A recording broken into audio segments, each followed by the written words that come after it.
रयत शिक्षण संस्था का राव बहादुर नारायणराव बोराव के महाविद्यालय श्रीरामपुर, मैं पटेल जे.ए.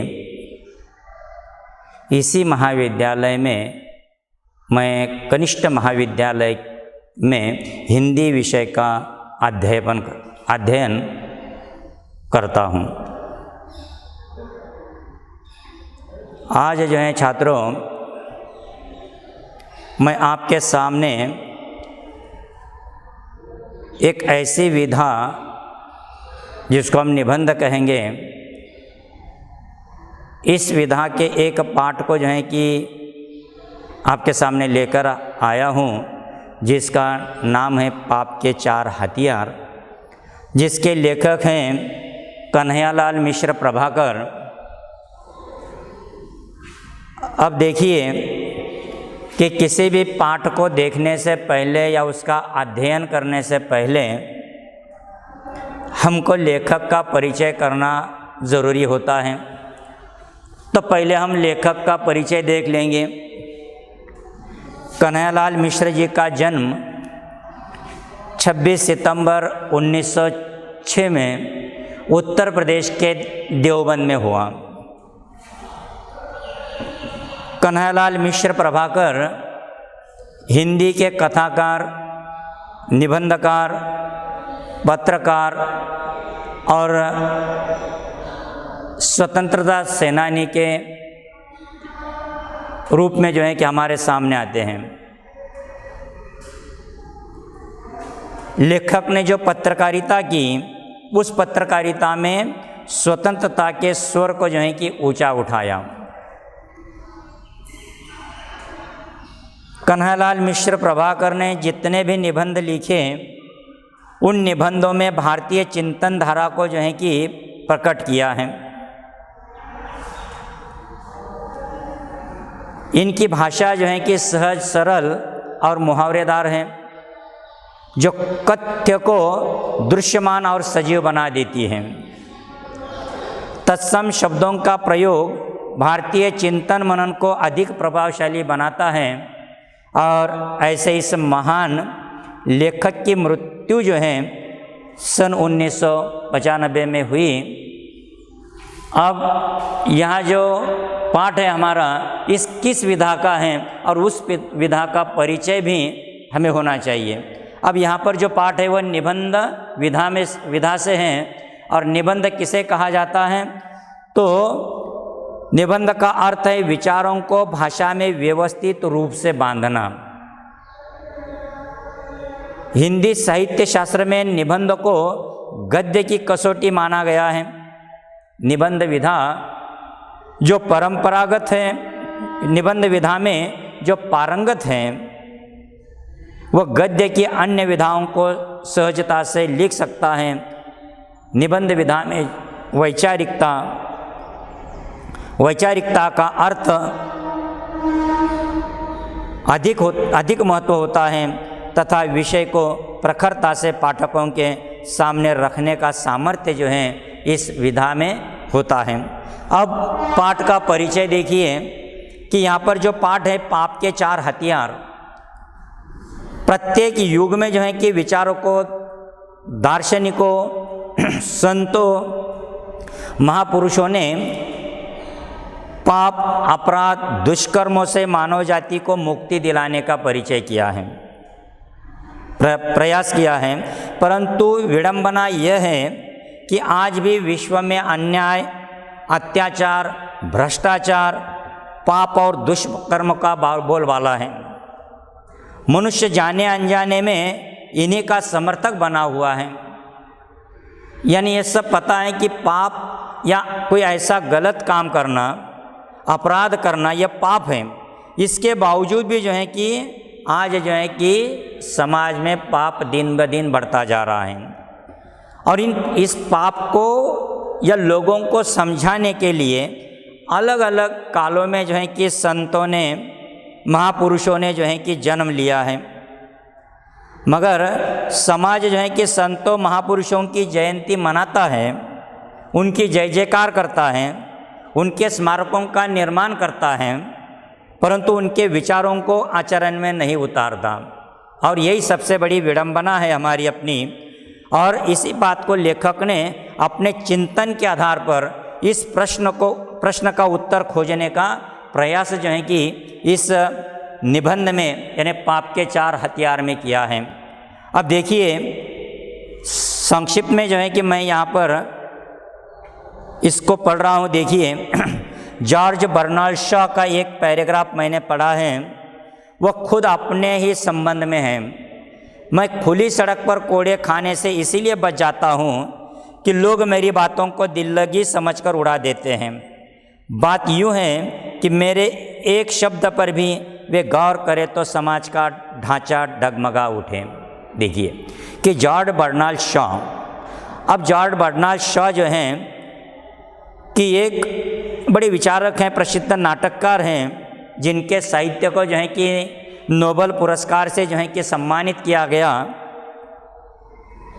जिनका एक प्रसिद्ध नाटक है सीजर एंड क्लियोपैट्रा, जो जग प्रसिद्ध रहा यह नाटक।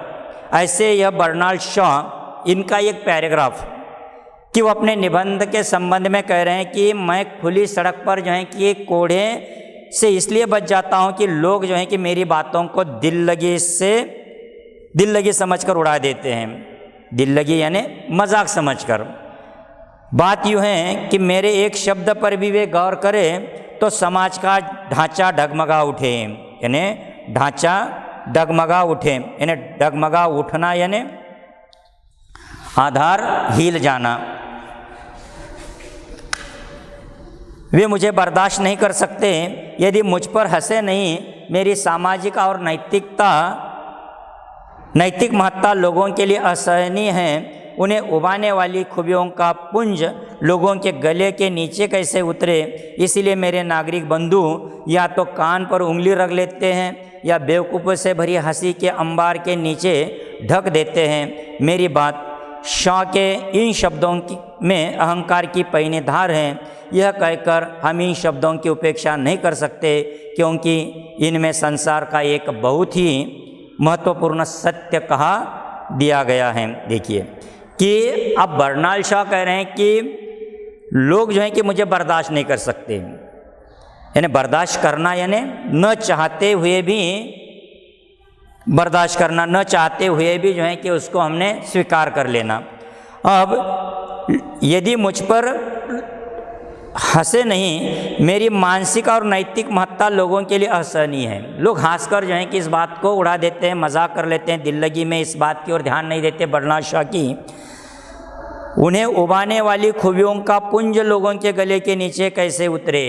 देखिए बर्नार्ड शॉ ने जो एक अपना पैराग्राफ यहाँ पर दिया है कि जिसमें वह कह रहे हैं कि लोग उनकी बातों को जो है कि गौर से नहीं समझते, उस पर गौर नहीं करते।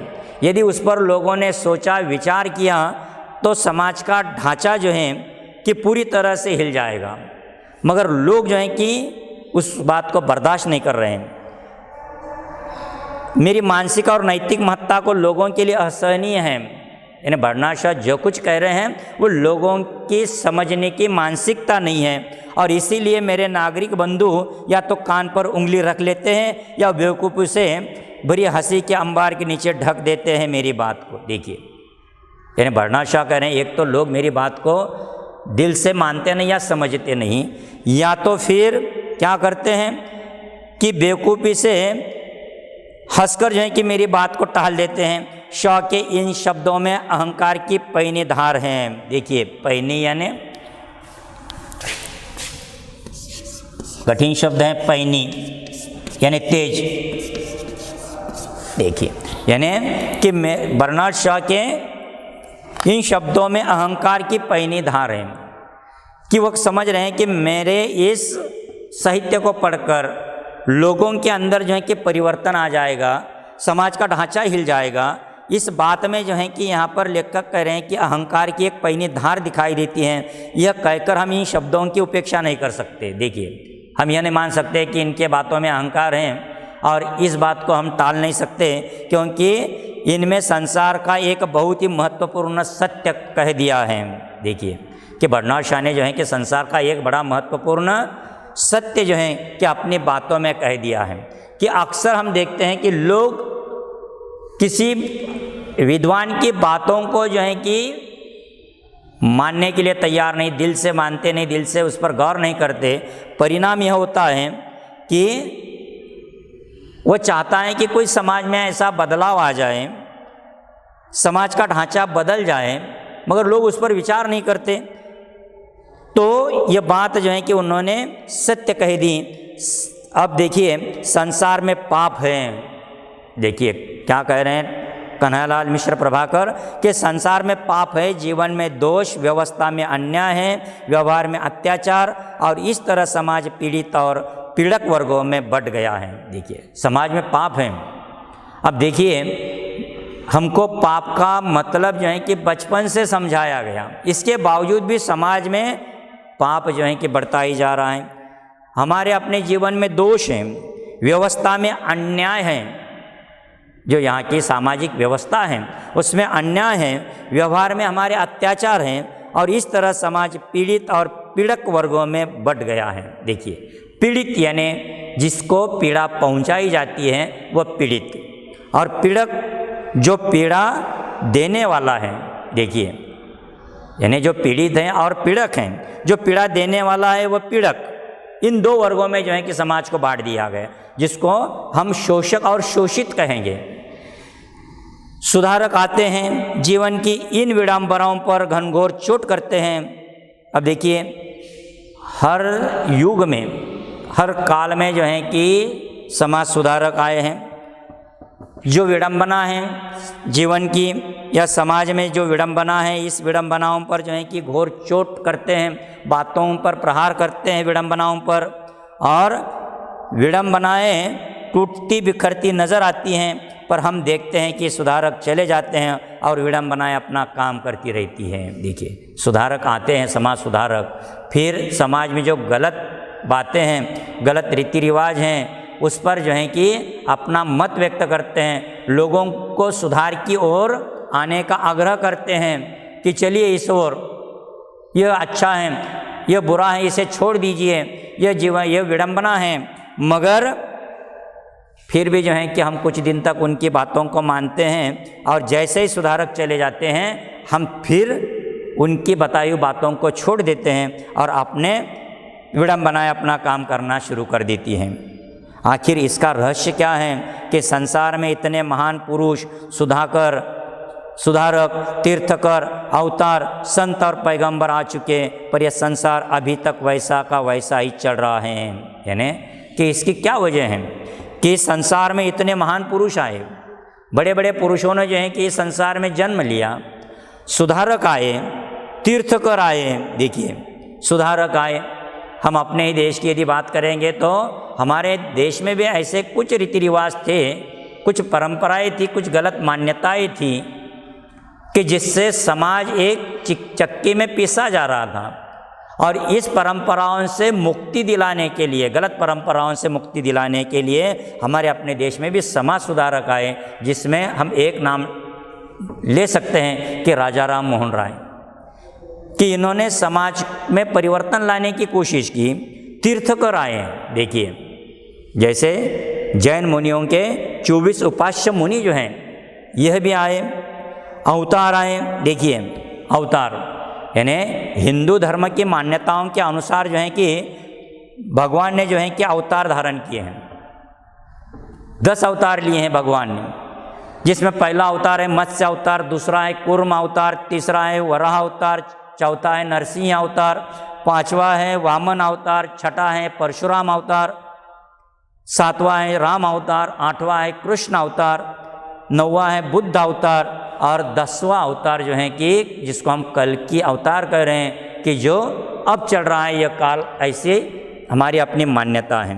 और इसी तरह से जो है कि जब जब भी धर्म के स्थान पर अधर्म की जब कभी प्रबलता होती है, तब भगवान का अवतार होता है दुर्जनों का विनाश, अधर्म का नाश करने के लिए। धर्म की स्थापना जो है कि इनका मूल उद्देश्य होता है, और इसीलिए जो है कि धरती पर 10 अवतार के रूप में जो है कि भगवान आ चुके हैं, उन्होंने अवतार धारण किया है।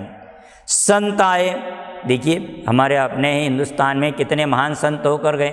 संत कबीर हैं, संत रैदास हैं, संत नामदेव हैं, संत तुकोबा हैं, संत ज्ञानेश्वर हैं, संत एकनाथ हैं। इनके विचारों के लिए हम देखें, इनकी बातों को हम देखें तो इन्होंने समाज में जो आडंबर हैं, इन आडंबरों पर जो है कि प्रहार किया।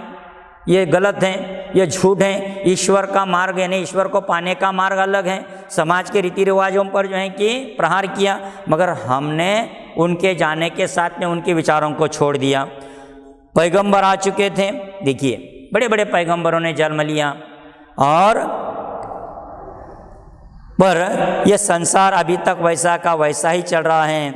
इसे वे क्यों नहीं बदल पाए? दूसरे शब्दों में जीवन के पापों और विडंबनाओं के पास वह कौन सी शक्ति है जिससे वे सुधारकों के इन शक्तिशाली आक्रमणों को झेल जाते हैं और टुकड़े टुकड़े होकर बिखर नहीं जाते? देखिए ऐसी कौन सी शक्तिशाली बात है इस विडंबना के पास में, पापों के पास में, कि इतना आने के बाद में ये सब लोग आते हैं, सुधारक आते हैं, संत आते हैं, मुनि आते हैं, अवतार लेते हैं, भगवान पैगंबर आते हैं, महान पुरुष आते हैं, अपने बातों को समझाते हैं, पाप जो है कि किसे कहा जाता है, धर्म और अधर्म की बात समझाते हैं। और इसके बावजूद भी जो है कि यह पाप जो है, पाप और विडंबना के पास में लेखक के सामने प्रश्न है कि उनके पास में ऐसी कौन सी शक्ति है कि जैसे यह सुधारक या पैगंबर या मुनि लोग या ये संत जो हैं कि चले जाते हैं और फिर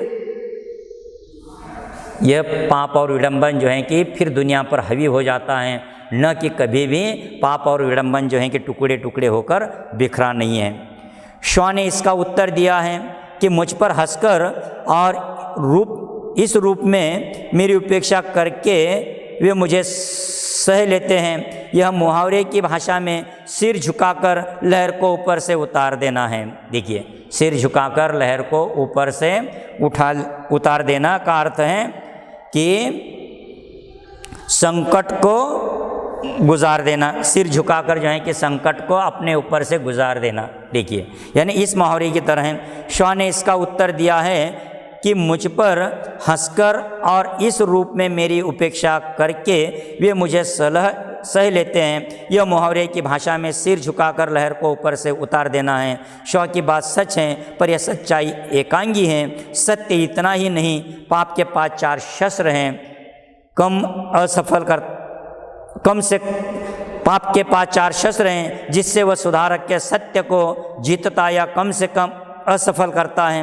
मैंने जीवन का जो थोड़ा बहुत अध्ययन किया है उसके अनुसार पाप के 4 शस्त्र इस प्रकार हैं। देखिए, अब पाप के 4 हथियार जो यहाँ पर लेखक कह रहे हैं, अब लेखक कह रहे हैं कि मैंने जो कुछ थोड़ा बहुत अध्ययन किया समाज का, इस अध्ययन के अनुसार जो है कि मैंने पाप के 4 शस्त्र जो हैं कि ढूंढ निकाले हैं।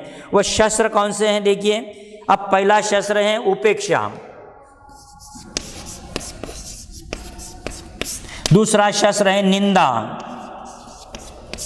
तीसरा शस्त्र है हत्या और चौथा शस्त्र है श्रद्धा।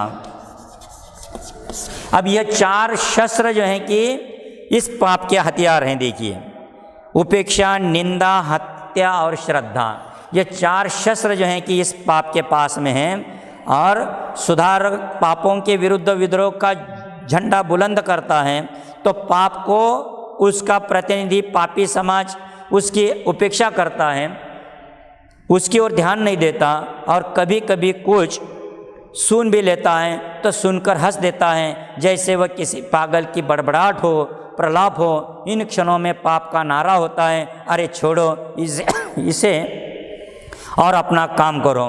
देखिए, यानी कि ये लोग आकर जो हैं कि सुधारक आते हैं, पैगंबर आते हैं या मुनि आते हैं, संत आते हैं, ये पापों के विरुद्ध जो है कि विद्रोह का झंडा बुलंद करते हैं। देखिए, यानी और फिर पाप और उसका प्रतिनिधि पापी समाज को उपेक्षा करता है, उसकी ओर ध्यान नहीं देता।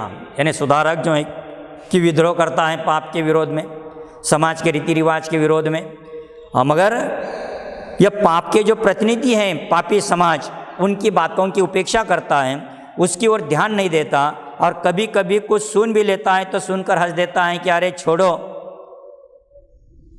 इसे, और अरे छोड़ो इसे और हम अपना काम करो। सुधारक का सत्य उपेक्षा की इस रगड़ से कुछ तेज होता जाता है। उसके स्वर अब पहले से कुछ पहने हो जाते हैं और कुछ ऊंचे भी। यानी कितने बजे, यानी इस तरह से जो है कि सुधारक का सत्य उपेक्षा की इस रगड़ से, देखिए कि जो पाप के 4 हथियार हैं, सुधारक आते हैं, समझाने की कोशिश करते हैं, लोग मानने के लिए तैयार नहीं हैं। पाप का और उसके जो प्रतिनिधि पापी समाज हैं, ये इन लोगों की उपेक्षा करते हैं और सुधारक का सत्य उपेक्षा की इस रगड़ से कुछ तेज हो जाता है। देखिए कि सुधारक का जो सत्य है यह पाप की रगड़ से जो है कि क्या होता है, तेज होता जाता है। उसके स्वर पहले से कुछ पहने हो जाते हैं और कुछ ऊंचे भी।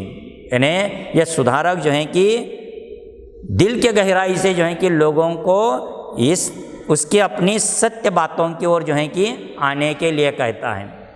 उसकी बातों में पैनी धार आ जाती है, उसके स्वर जो हैं कि कुछ ऊंचे होते हैं, मगर समाज जो है कि इसकी बातों पर आने के लिए तैयार नहीं होता, क्योंकि पापी और उसका जो प्रतिनिधि पापी समाज है वो हमेशा जो है कि इस सुधारक की जो है कि उपेक्षा करता है और सिर्फ इतना ही कहता है कि अरे छोड़ो इसे और अपना काम करो।